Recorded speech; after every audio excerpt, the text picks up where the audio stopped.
যে মালিকরা আইন মানে না, মালিকরা শ্রমিকদের বেতন দেয় না, বেআইনি ভাবে কারখানা বন্ধ করে শ্রমিকদেরকে রাস্তায় বসিয়ে দেয়।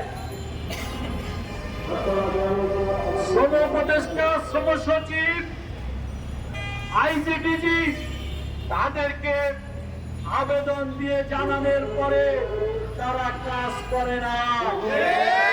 আজকে স্লোগান উঠেছে, দরখাস্ততে হয় না কাজ, আইজিডিজির নাই কি লাভ। দরখাস্ততে হয় না কাজ, শ্রম সচিবের নাই কি লাভ। শুধু তাই না, উপদেষ্টার ঘোষণাও আমরা দেখি বাংলাদেশে কার্যকর হয় না।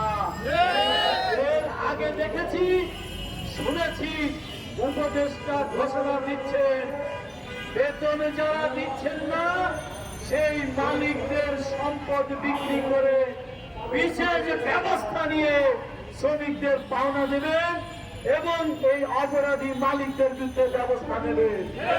কিছুই করতে পারেন নাই উনি।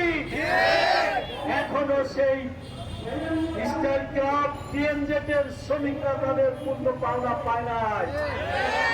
স্টাইল ক্লাবে আন্দোলন হয়েছে, চুক্তি হয়েছে, গত ঈদের আগে